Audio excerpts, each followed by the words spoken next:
प्रयास करें कि जो हमारे ये दहेज दापा दारू को लेकर के प्रतिबंध लगा रहे हैं तो उसको आप लोग भी लोगों को समझाएं और अपने मन से लोग इसको इस बुराई को।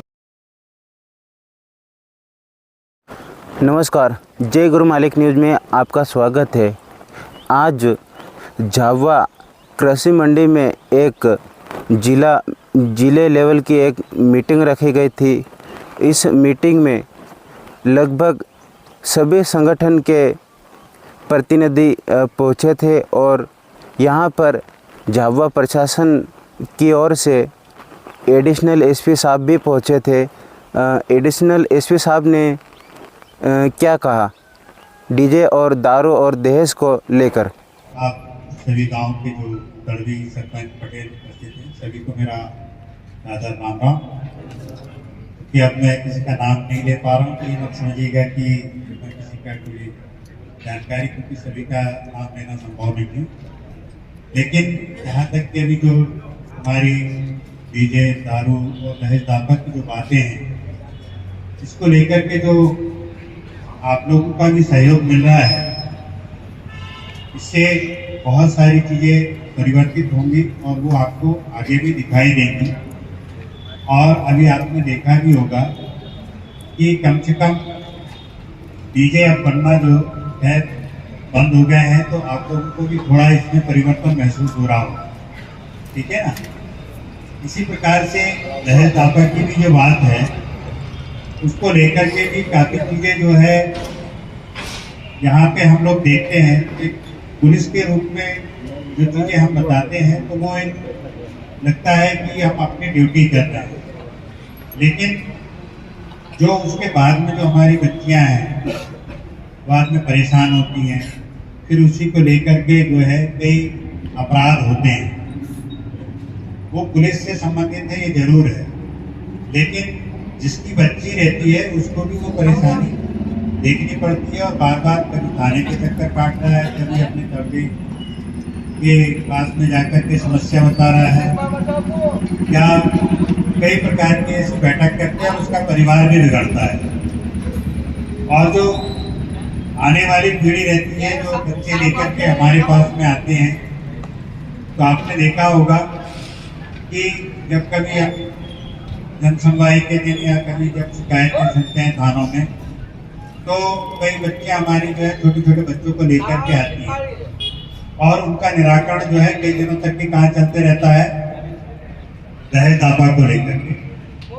तो उसकी भी जिंदगी खराब होती है। ये तो हम अपनी पीढ़ी को देख ही रहे हैं, लेकिन जो हमारे छोटे छोटे बच्चे हैं उसके बारे में हम आज से सोचना चालू कर देंगे तो 15-20 साल बाद जो है हमारी जो नई पीढ़ी आएगी वो आपको कर्ज से मुक्त दिखाई देगी। क्योंकि यही दहेज दापा के कारण आप कहाँ जाते हो, साहूकार के पास, और जब वो साहूकार से किसी बात के लेन देन की बात आती है तो हम जब इनसे पूछते कि भैया आपने उसको कोई सामान दिया, कुछ दिया, कुछ लिखा पढ़ी में दिया क्या, तो लोग बोलते हैं नहीं साहब वो तो दे दिया था, ठीक है।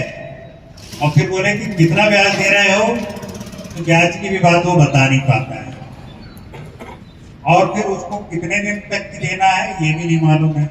और हमारे यहाँ के बहुत सारे लोग यहाँ से पलायन करके गुजरात जाकर कमाते अच्छे हैं, सभी लोग बहुत अच्छा कमा रहे हैं, लेकिन किसके लिए कमा रहे हो, साहूकार के। ना हमारी बच्ची को सुख मिल रहा है, ना आने वाली पीढ़ी को। यदि आप ये जो पैसा जो आप दहेज दापा में अतिरिक्त खर्च कर रहे हो, तो यदि इसी को अपने भविष्य के लिए यदि उपयोग करोगे तो हमारी जो भावी पीढ़ी है वो कर्ज से भी मुक्त रहेगी, और जो हम अपने बच्चों की शादी करते हैं कि वो लोग सुखी रहें, तो शादी तो कर देते और उसके बाद ही वो कहाँ चले जाते हैं कर्जा चुकाने के लिए, गुजरात। घर में बूढ़े माँ बाप रहते हैं, उनकी भी हालत खराब रहती है, और फिर लेन देन का झगड़ा होता है तो आपके पास आते हैं, और फिर वहाँ लेन देन की बात होती है तो 4 लाख 5 लाख इतना तो अपने पास अभी धीरे धीरे अपने लोगों ने बंद किया है। तो गांव में ढोल मादल भी निकलने लगे हैं।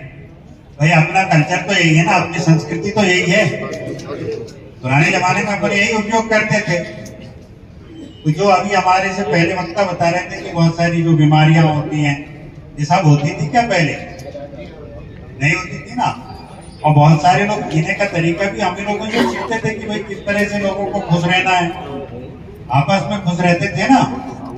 तो उन चीजों को आप आज मान रहे हो, देख रहे हो, लागू कर रहे हो, तो इसका प्रभाव भी आपने देखा होगा कि ये चीजें हमारे झाबुआ जिले से निकल करके अगल बगल के जिलों में भी आप दूसरे लोग भी इस चीज की तारीफ कर रहे हैं, वो भी इस चीज को अब मानने की कोशिश कर रहे हैं। तो हमको ये चाहिए कि हम इस चीज को दूसरों से और भी बेहतर करें, ताकि हमारे जिले की ये जो अच्छाई वाली चीजें हैं जो झाबुआ जिले से बाहर अलीराजपुर में, बुरहानपुर में, रतलाम में, वो लोग भी ये जो B3 वाला फार्मूला है सभी लोग लागू कर रहे हैं ना। और तीसरी बात जो हम दारू की बात कर रहे थे, तो दारू को लेकर के कितनी बुराइयां हैं सबको पता है। हमारे यहाँ पे तो हम लोग जब आए और यहाँ देखते हैं तो बहुत सारे लोग बताते हैं कि साहब 1 लाख 1.5 लाख तो केवल दारू पे खर्चा हो जाता है। तो उसके बजाय आप यही खर्चा आप अच्छे काम में लगाओगे, बच्चे को देना ही चाहते हो, लड़के लड़के को देना ही चाहते हो, तो उसके लिए तो अच्छे काम में खर्चा करो। क्योंकि दारू में इतना ज्यादा खर्च करोगे तो आपका कर्जा तो होता ही होता है, आपका स्वास्थ्य भी खराब होता है, और उसके लिए डॉक्टर की कमाई अलग हो रही है। ठीक है ना। तो उन सब चीजों से ऐसा तो कोई भी नहीं होगा कि जो परिचित नहीं होगा उसके होने वाले नुकसान से। तो दारू भी यदि आप प्रतिबंधित करते हैं तो आपका ही आर्थिक लाभ हो रहा है, आपका ही फायदा हो रहा है। और चौथी चीज जो है आपका तूफान गाड़ी को लेकर के भी अभी आने वाले समय में जो है शादियां होंगी, तो आप खुद भी यदि जितनी जरूरत है उतना आप उपयोग करिए, उसके लिए कोई मना नहीं कर रहा है। क्योंकि भाई आज के समय में गाड़ी मोटर बने हैं तो इसलिए बने हैं कि हम अच्छे से जा पाए, लेकिन बाराती से ज्यादा क्या दिखती है? तूफान गाड़ियां। उतना खर्चा क्या करना है कि अपन खाली गाड़ी दौड़ा रहे हैं, जाती है ना 50-50 गाड़ियां जा रही हैं, पीछे वाली गाड़ी में देखे कोई आदमी नहीं दिख रहा है, ड्राइवर अकेला बैठा है और नीचे जोर जोर से बजाते चले जा रहे हैं, है ना। उससे किसका फायदा नुकसान हो रहा है? शादी वाले का नुकसान हो रहा है ना। तो ये चीज आप भी अच्छे से ही जानते हो कि गाड़ी में एक ही गाड़ी में अच्छे से बैठ के जा सकते हो, तो उसमें जाइए, जितनी जरूरत है उतना का इस्तेमाल करिए, उसके लिए कोई दिक्कत नहीं रहती है। ठीक है। और दारू वारू पी करके जाते हैं तो जो दुर्घटनाएं भी होती हैं, अब एक मैं पुलिस के हिसाब से देखूं तो अपने आप में बहुत सारी दुर्घटनाएं यही सीजन में होती हैं, शादी आदि ब्याह में। तो इसलिए अपन को क्या है कि जितनी जरूरत की चीज है उतना ले जाओ, व्यवस्थित ले जाओ। दारू पी करके यदि गाड़ी ले जाते हो तो उसमें दुर्घटनाएं भी होती है, अपने ही आदमी का नुकसान हो रहा है ना। तो बढ़िया आप शांति से बढ़िया आपकी जगह में जहाँ पे आप शादी करना चाहते हैं करिए बढ़िया। और आगे आने वाला जो अभी भगोरिया का पर्व अपने यहाँ पे जो मनाया जाता है, तो इसमें भी आप लोगों से यही मेरी रिक्वेस्ट है कि आप सभी लोग जो है अपने जो यहाँ का सांस्कृतिक पर्व रहता है उसके हिसाब से बढ़िया ढोल मादल का उपयोग करिए, और जैसी हमारी यहाँ की संस्कृति है उसके हिसाब से इसको मनाइए। जो हम जो आधुनिक परंपराएं जो मना रहे हैं, बहुत सारी गाड़ियों में लटक के इधर उधर झूलते हुए जाते हैं, बहुत सारी दुर्घटनाएं होती हैं, वैसा ना करिए। आप जो अपने पारंपरिक रहते हैं, जो यहाँ का कल्चर है, मादल के साथ भी आप घेर निकालिए, खूब उल्लास के साथ मनाइए।